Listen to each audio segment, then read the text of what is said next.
At 36 degrees north, on the northeastern edge of the Tibetan Plateau, there is a patch of desert that should not exist anymore. The Talatan Gobi sits 3,000 meters above sea level, a yellow-gray wasteland of sand and gravel where the wind strips topsoil like sandpaper and nothing grows taller than your ankle. In 2012, engineers arrived with trucks carrying 7 million solar panels. They bolted them into the desert floor, wired them together, and created the largest solar farm on Earth, 609 square kilometers of blue silicon, bigger than Singapore. Within 3 years, they had a catastrophic problem. The desert was turning green. Grass was growing so fast it was burying the panels. The weeds were so thick they created fire hazards that could have burned the whole installation to the ground. The solution? 300,000 sheep. This is what happens when you accidentally terraform a wasteland and then have to figure out what to do with all the life that shows up uninvited. The Qinghai Basin was not always dead. Satellite photos from the 1950s show scrubland, sparse but alive, dotted with nomadic Tibetan herders moving their flocks across seasonal pastures. But the combination of overgrazing and a shifting climate pushed the land past its breaking point. By 2010, over 98% of Talatan was classified as sandy desert or semi-desert. The mechanics of desertification work like a feedback loop that only goes in one direction. Wind strips the topsoil, which removes the organic matter that holds moisture. Without moisture, plants die. Without plants, there is nothing to anchor the remaining soil. So more wind strips more soil. The loop accelerates until you are left with nothing but sand and rock. For the herders, this meant poverty. Yador, a Tibetan shepherd from a village near Talatan, describes the old days in simple terms. The grassland was not productive enough. His family ran 300 sheep across territory that should have supported 1,000. Annual income hovered around 20,000 yuan, roughly $2,800. He spent most of his time searching for grass that was not there. The environmental damage extended beyond the local economy. The Qinghai Basin feeds the Upper Yellow River, and the sand blowing off Talatan was silting up the Longyangxia Reservoir downstream. The desert was actively poisoning the water supply for millions of people. So when the Chinese government identified this sun-blasted plateau as a prime location for renewable energy, nobody expected ecological benefits.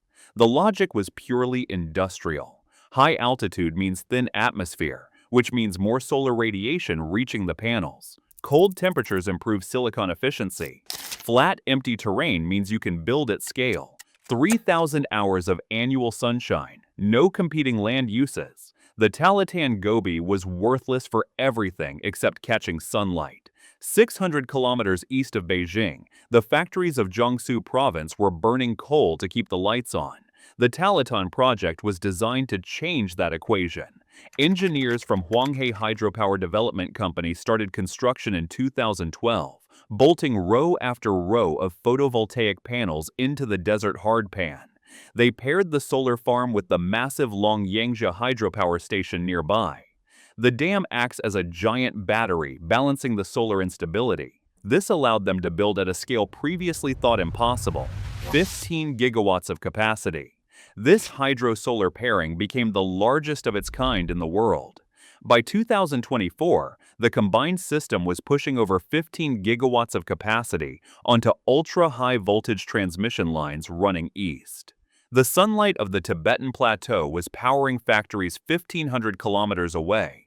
But the panels were doing something else nobody planned for. They were changing the weather. A solar panel mounted on steel supports is essentially a low roof. Millions of low roofs spread across 600 square kilometers create a physical barrier that disrupts airflow. Wind that once scoured the desert at full speed now had to navigate a maze of obstacles. Ground-level wind velocity dropped by roughly 50%. The shading effect was even more significant. As the panels tracked the sun, their shadows swept across the ground in slow patterns throughout the day. This moving shade reduced soil temperatures and cut evaporation by nearly 30%. In a desert where every drop of moisture evaporates almost immediately, that retention was transformative. There was also the water. The panels need to be cleaned regularly to maintain efficiency. That cleaning water had to go somewhere. It dripped off the lower edges of the panels and concentrated in lines beneath the arrays. Essentially, the installation had created its own irrigation system by accident.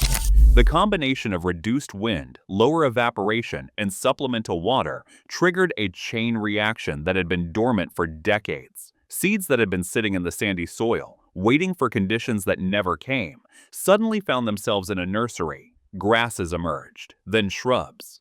By 2015, vegetation cover inside the solar park had jumped from less than 15% to over 80%. The dead zone was coming back to life. And that created an entirely new problem.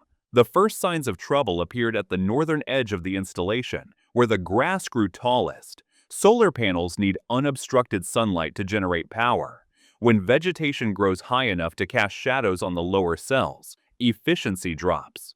Worse, those shadows create localized hotspots where electrical resistance spikes, which can permanently damage the modules. By the third year, some of the grass was growing over 1 meter tall. The weeds were literally climbing the panels. The fire risk was even more immediate.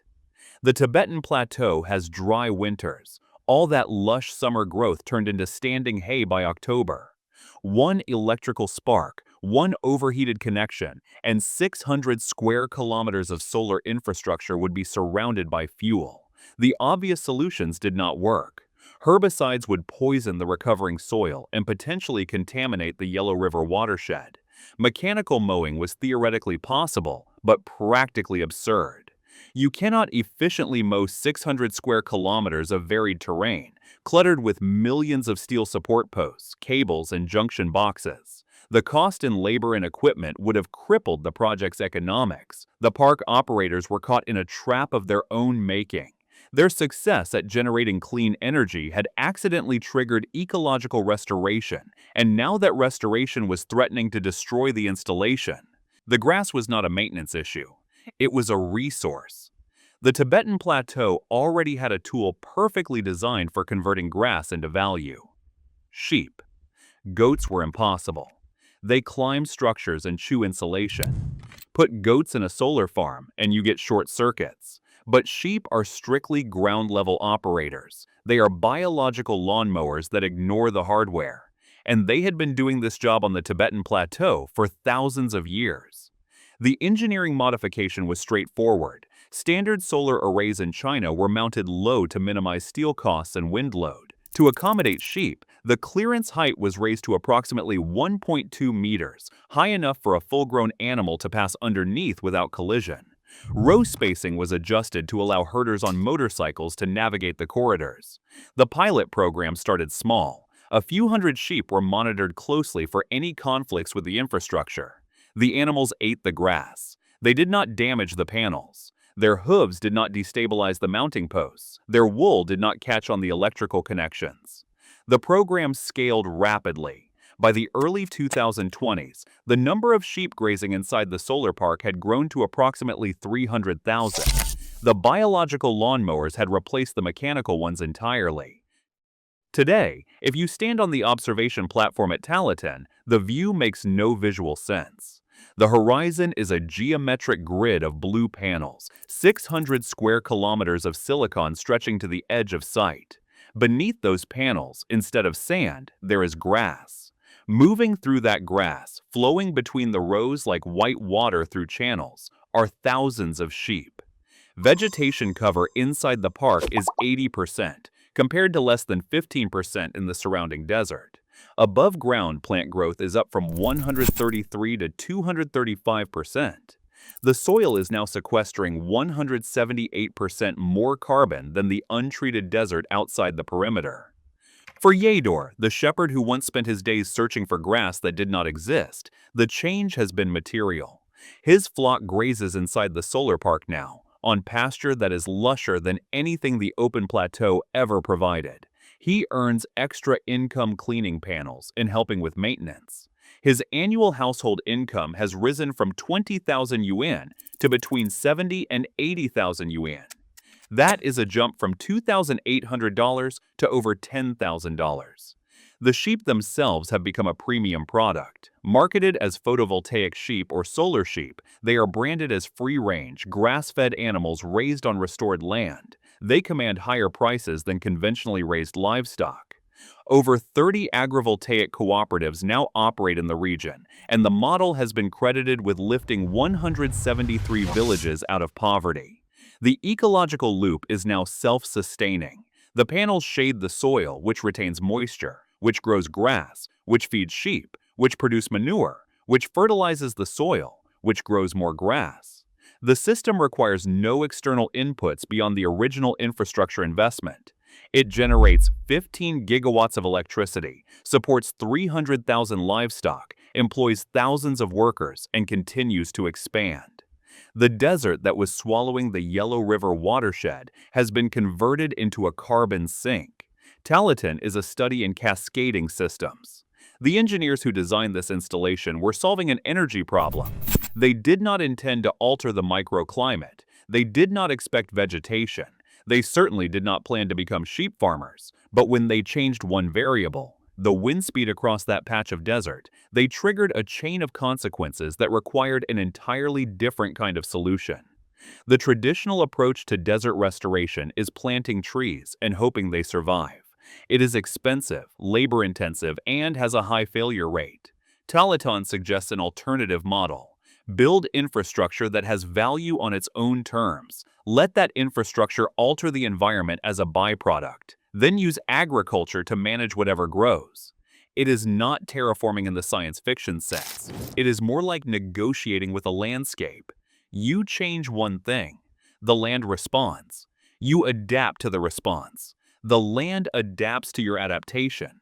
Eventually, you reach an equilibrium that neither side could have reached alone. 600 square kilometers of silicon and grass and wool, humming with transformers and bleating with sheep, generating power for cities 1,500 kilometers away while sequestering carbon and stabilizing a watershed. That is what happens when you stop fighting a desert and start engineering with it.